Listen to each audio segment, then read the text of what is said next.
نجمة، والتي تعبر عن مختلف المراحل التي عرفتها نجمة هنا في الجزائر. كما تم عرض أول ومضة إشهارية لأريد مع اللاعب الأسطوري ميسي.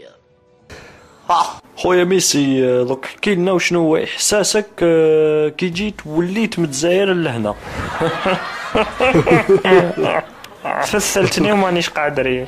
عباك واحد البهزيله دازو لي واحد بيبليسيتي، انا صح ما نبانش معوق، بصح في هذيك بيبليسيتي بنت معوق يا ديني. هايله.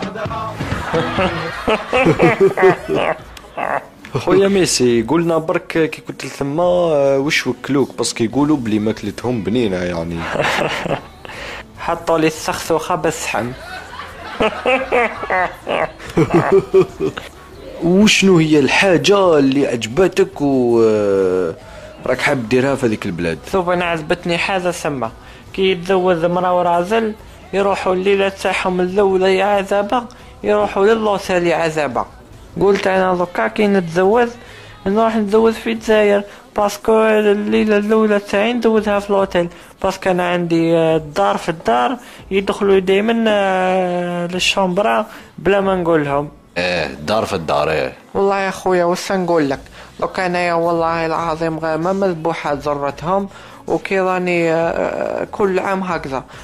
هذاك العام كي رحت عند غزال وخمست معاه ما زدت كاع ما كيت. وهذا العام كيف هاني رحت درت لهم بيبليسيتي وهاني تبليسيت. المهم خويا ميسي، اخر كلمه للشعب الجزائري باش نكمل. تحياتي لمحمد اللي بالي الكرانديطا، تحياتي لكريستيانو اللي راهو يستشفى فيا دوكا، بما عليش نقول لك عقوبه عليك ان شاء الله تروح لالجيري، والسلام عليكم. وانا ديت الدولار سخون وتربحوا ويا صحيتوا، وانا قلت لكم كلمه برك وديتهم سخونين. هيدا